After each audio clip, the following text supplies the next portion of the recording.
les filles, alors premier tuto aujourd'hui pour vous montrer un petit peu comment je fais pour m'hydrater la peau du visage et maquiller mon teint. Donc première chose à faire, moi je le fais avant même de mettre ma crème pour le visage, avant de faire quoi que ce soit sur ma tête, je mets un bandeau. Parce que si on n'hydrate pas et qu'on maquille pas la ligne qui sépare les cheveux du visage, ça fait l'effet masque tant redouté par toute fille qui se respecte. Donc vu que nous sommes de jeunes demoiselles qui nous respectons, on va mettre le bandeau tout de suite. Donc voilà. Bon, il est pas beau, hein, mais bon, c'est pas un bandeau de compète pour sortir en boîte, hein. C'est juste pour le maquillage. Et je le mets pas comme ça, rassurez-vous. Donc hop, je cale bien tous mes cheveux dedans. Ils sont pas longs, mais il y en a beaucoup. Hop. Voilà, donc le mieux c'est d'avoir un bandeau assez large pour bien reculer les cheveux et pas se servir de ses cheveux comme d'un pinceau à fond de teint ou je ne sais quoi. Voilà, le mieux c'est de les avoir bien tirés en arrière. Bon après, moi j'ai les cheveux courts donc je suis obligée de mettre un bandeau. Mais si vous avez les cheveux assez longs, vous faites juste une queue de cheval, vous les redressez ou une pince, enfin bref. Mais le mieux c'est quand même d'avoir tout au moins le front et tout le devant de dégager. Donc voilà, alors le premier geste à faire, le mieux c'est de commencer par appliquer une crème pour hydrater, voire retirer les cernes, enfin pas retirer les cernes mais estomper les cernes. Donc une crème hydratante, mais vraiment spécifique pour les yeux, parce qu'en fait la peau qui est sous les yeux, elle est beaucoup plus fine que le reste du visage. Donc en fait si vous mettez la crème que vous utilisez pour votre visage dessous, ça va faire plus accentuer les cernes que les retirer. Donc là moi bien sûr j'ai pas de produit, moi qui suis complexée par mes cernes, je n'ai pas de crème spécifique, mais j'en avais trouvé des bonnes. C'est chez Douglas et c'est pas excessivement cher si vous prenez la marque Dr Renaud. Il y en a une à la pomme qui est pas mal et qui, bon, elle sent bon, et puis voilà, faut que ce soit assez fluide et assez fin comme crème, faut pas que ce soit une crème trop lourde genre Nivea ou voilà. Par contre les trucs qu'ils font chez Garnier là, les roll-on pour les yeux à la caféine, j'en ai usé des dizaines de sticks sous mes yeux et vous pouvez constater que ça n'a aucun effet. Un truc qui marche bien, en revanche, pour les cernes, si vous êtes une amatrice de thé, en plus ça fait du recyclage, donc c'est bon pour la terre, vous prenez vos sachets de thé usagés, vous les mettez au frigo pendant 1 heure ou 2, et une fois qu'ils sont bien frais, vous en posez un sous chaque œil, pardon. Et normalement, voilà, déjà la fraîcheur ça fait vachement du bien, surtout par cette chaleur. Et en plus, ça va permettre de limiter les poches et les cernes, parce que ça aide à la circulation sanguine sous les yeux. Donc par contre, surtout quand si vous appliquez une crème sous les yeux, vous partez du coin externe de l'œil, et vous ne faites pas ça en appuyant comme une cinglée, vous tapotez légèrement en revenant vers l'intérieur. Moi ce que je fais c'est que je tapote, donc je pars de l'extérieur, je tapote vers le coin interne de l'œil et ensuite j'en mets un peu sur le dessus. Bon, ne me demandez pas pourquoi, c'est mes automatismes de maquillage, je ne peux pas vous expliquer pourquoi. Donc une fois que vous avez appliqué la crème sous les yeux, avant n'importe quel geste, même si vous n'avez pas le temps de vous maquiller, surtout ne sortez pas sans crème hydratante sur le visage, parce que c'est super important et ça, bon, on n'est pas à l'abri de la pollution, enfin la peau elle boit quand même tout ce qui est microbe dans l'air, mais bon, l'hydratation c'est quand même le moindre geste à faire. Enfin voilà, moi ça m'arrive de sortir sans être maquillée, mais pas sans être hydratée. Je sors de la douche, j'hydrate ma peau, c'est sûr et certain. Donc voilà, donc moi j'ai une peau qui est un petit peu récalcitrante, n'est-ce pas? Alors en fait elle est hyper sèche, ça veut dire que si je fais un masque hydratant, elle va boire le truc, mais j'ai l'impression de poser de l'eau sur du papier journal, ça fait à peu près pareil. Mais elle a des tendances à l'acné, donc à faire des boutons, à faire des points noirs, ce qui est magnifique, hein, surtout en cette saison, c'est fantastique. Donc ce que j'utilise en soins quotidiens, c'est une crème de chez Nivea. Alors c'est pur et natural, je sais pas si vous voyez bien, de chez Nivea. Donc voilà, c'est pour les peaux sensibles, soin de jour apaisant apaisant pour les peaux sensibles. Alors prenez pas surtout le gros tube de Nutella, le truc bleu super épais, parce que ça va engorger vos pores et voilà, c'est super comédogène, donc bonjour les points noirs. Donc non, celle-là elle est bien, elle est assez fluide. Après pour une peau qui a des tendances vraiment acnéiques comme ça, le mieux c'est d'utiliser un fluide ou une crème légère, quoi, pas une crème lourde, vraiment. Le mieux c'est vraiment un fluide, quoi. Un fluide hydratant, c'est le top du top. Apparemment il y en a chez Sephora, mais faut prendre de la marque, il me semble que c'est Clinique. Donc je sais pas le prix, mais ça doit être au moins 30-35 euros. Donc voilà, une crème Nivea à 8 euros, c'est parfait. Enfin, celle-là elle est bien. Voilà. Après sinon, si vous avez vraiment... moi c'est parce qu'elle est en manque d'hydratation, malgré que je l'hydrate régulièrement. Mais si vous avez une peau qui est vraiment graisseuse et où vous avez vraiment les pores apparents, enfin souvent sur le nez on voit les pores qui sont pleins de points noirs, tout ça. J'ai trouvé un truc qui s'achète en pharmacie. Donc c'est chez Vichy. Donc c'est Normaderm de chez Vichy. Donc c'est un soin hydratant anti-imperfection globale. C'est non comédogène et il n'y a pas de parabènes dedans. Donc voilà, donc en fait ça hydrate et à la fois ça resserre les pores. Donc ils disent que ça se voit en 15 jours, mais moi en 3-4 jours, enfin déjà rien qu'à l'application on sent que ça agit. Et en 3-4 jours, franchement votre peau elle est nettement plus belle. Donc une fois de temps en temps j'achète un tube, ça coûte entre 10 et 15 euros il me semble, donc c'est pas forcément excessif. Et sincèrement ça marche bien. Moi je le fais un mois par an à peu près, enfin je vide le tube un mois par an. J'achète un tube par an et puis je l'applique jusqu'à ce qu'il soit vidé. Et en fait le truc c'est que bah, voilà, après ma peau elle repart du bon pied et les pores sont bien réduits. Donc voilà. Alors première chose pour donc bon, j'ai déjà mis ma crème hydratante, mais sinon pour poser la crème hydratante, le mieux c'est de commencer par le bas du visage. Vous montez vers les joues en faisant des cercles. Donc surtout vous évitez jusque là, vous ne montez pas plus haut que là. Moi après je pars sur le nez et je descends sur les ailes du nez et je remonte sur le front. Voilà, on n'oublie pas les tempes. Et moi ce que je fais une fois que je l'ai appliqué là, je descends sur le cou en fait. J'ai presque plus de crème sur les mains, mais je descends quand même une fois sur le cou. Parce qu'avoir un cou bien hydraté pour avoir des bisous le soir de son amoureux, c'est vachement mieux. Donc voilà, alors ensuite on va passer au maquillage du teint. Donc comment cacher ces magnifiques imperfections et ces magnifiques cernes et poches. Alors pour mes poches, enfin pour mes cernes, c'est vraiment le truc qui me complexe. Donc j'avoue je mets le prix, mais on n'est pas obligé de mettre un prix aussi exorbitant. Moi je vais chez Dior. Bon j'avoue c'est pas moi qui dis que je vais faire des tutos, se maquiller facile et pas cher, ça va pas avec Dior, mais bon. Moi je vais chez Dior et je prends la teinte 001 qui est ivoire. Bon après là je crois que c'est une vingtaine d'euros ce truc là. Donc vous pouvez en trouver des moins chers, il y en a un bon qui se vend en centre commercial. Il me semble que c'est Supersté, ça doit être L'Oréal. Non, c'est Je mets Maybelline et c'est un tube avec un petit embout. Au bout il y a une petite mousse et franchement il marche super bien aussi. Donc voilà, alors par contre pour l'anti-cerne surtout on prend pas une teinte hyper claire qui va faire un effet j'ai les cheveux. Parce qu'en fait plus vous allez avoir les yeux clairs ici et le teint maquillé normalement, plus vos cernes vont ressortir parce que c'est ça qu'on va regarder en fait.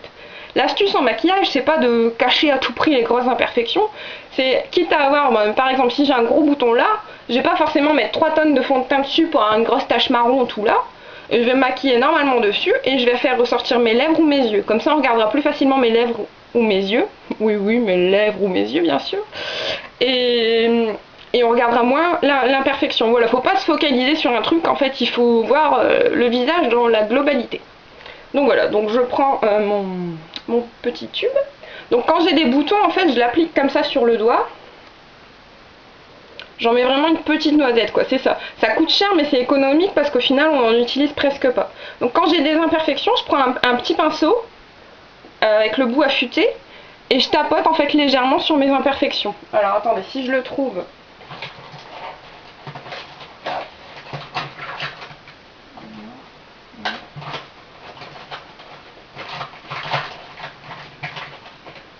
Donc voilà, c'est celui-là.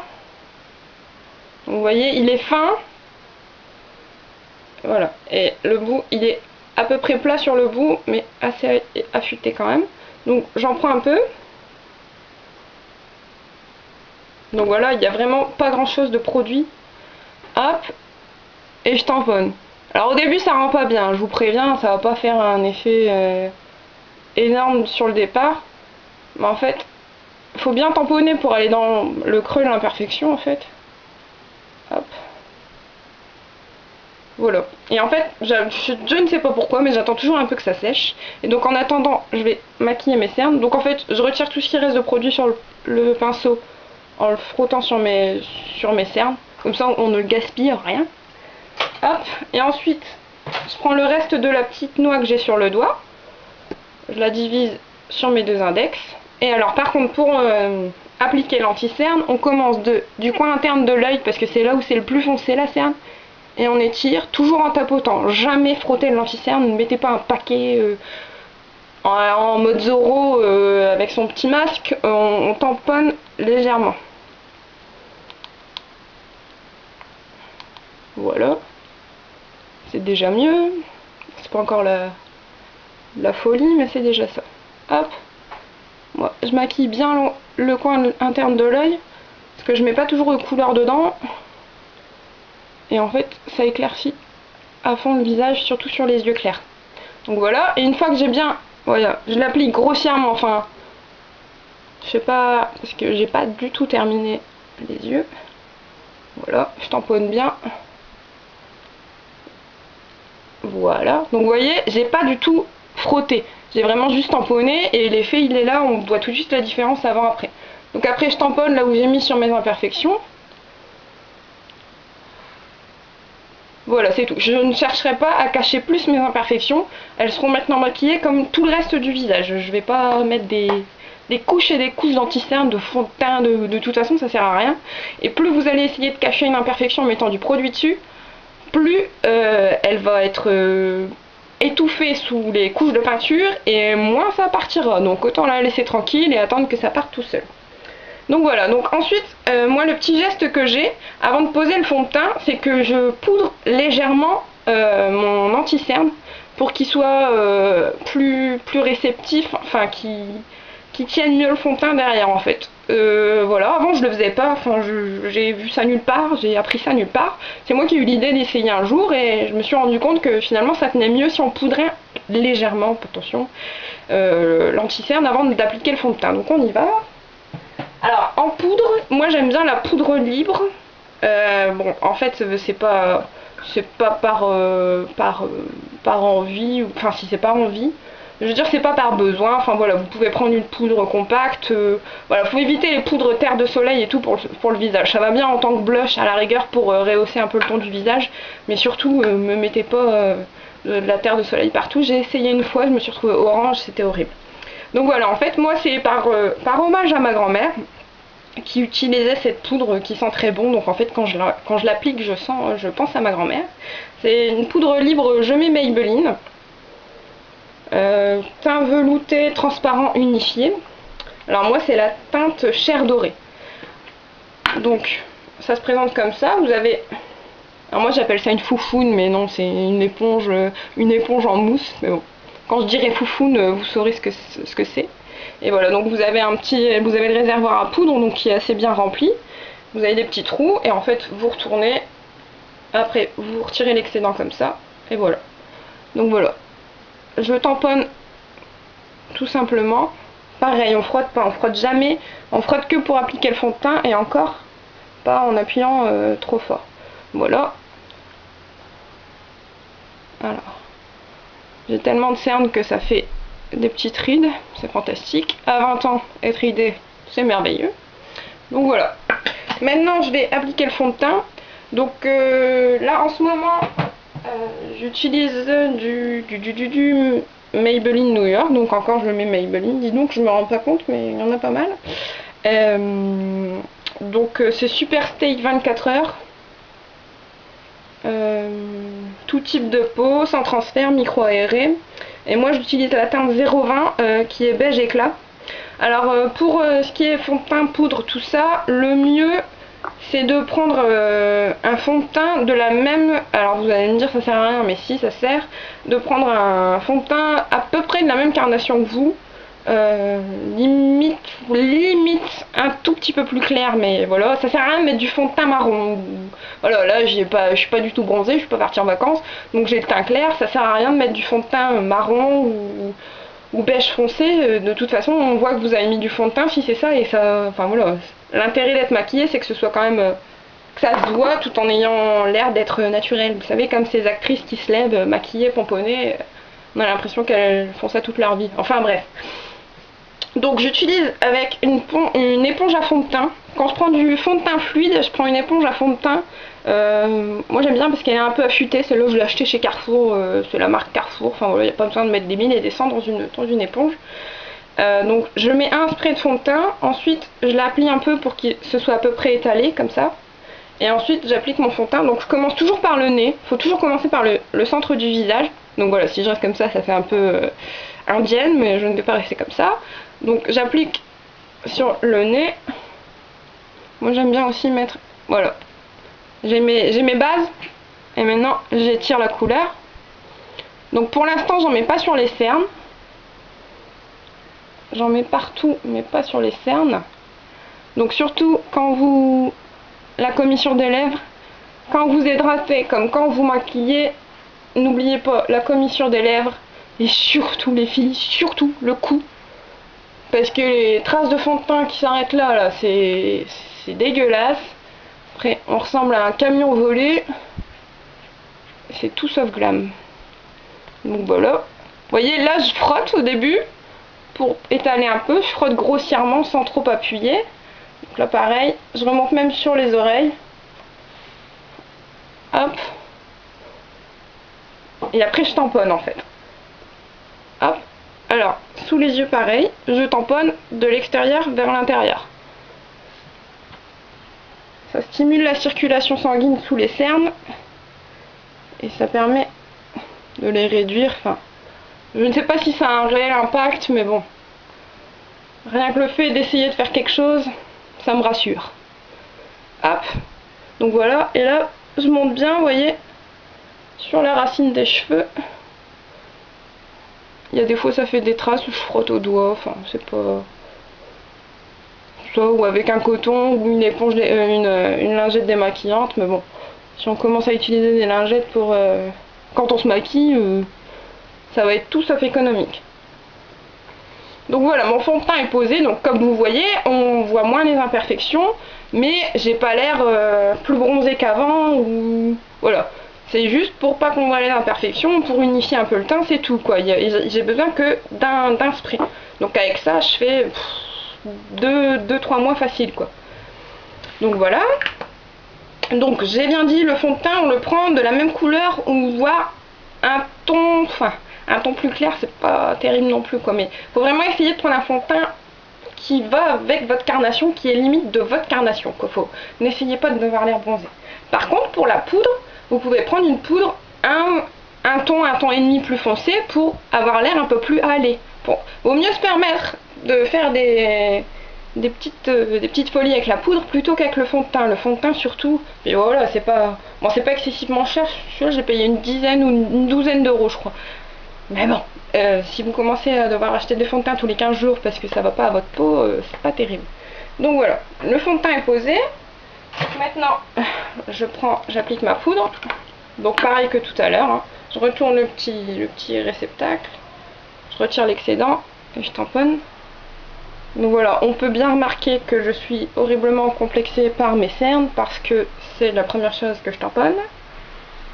Le dessus des yeux parce que ça fait une base pour poser ensuite le maquillage. Le front, pareil, je monte bien. Vous voyez, on voit les petits points là de l'éponge, mais rassurez-vous, j'ai une technique. Une technique. Ah, regardez, j'ai la varicelle. Donc voilà, hop. Le cou. Voilà, donc là, c'est vraiment appliqué grossièrement, très grossièrement. Mais en fait, derrière, surtout avec une poudre libre, je prends un pinceau. Donc ça, c'est un clinique en poil de biquette. Mais qui est très doux, donc faut pas être allergique aux poils d'animaux par contre. Bon, j'avoue, ils ont dû Je sais pas s'il les tue ou s'il les rase, mais bon, j'avoue, c'est de l'animal, donc c'est pas terrible. Mais bon, j'ai craqué dessus. Et... Par contre, j'avais payé assez cher, mais vous pouvez en trouver en grande surface ou chez Kiko, le magasin Kiko, qui fait des produits de maquillage à prix vraiment abordable. Donc voilà. Et après, derrière, avec le pinceau, donc cherche pas à trop frotter au départ, parce que sinon, je vais retirer la poudre que j'ai mise, donc autant pas en mettre. Donc au début, c'est comme avec la... Donc sur les sourcils, pardon, je frotte. Je tamponne et après je frotte, mais sur le reste du visage, je commence d'abord par tamponner en fait, pour que la poudre elle rentre bien dans les pores, les imperfections. Alors par contre, ouais, le gros désavantage de ce pinceau, c'est qu'il perd ses poils. Il doit être en mu. Donc voilà. Donc au début, je tamponne. Sur le visage, surtout, je tamponne. Je tamponne, je tamponne, je tamponne. Et après, en fait,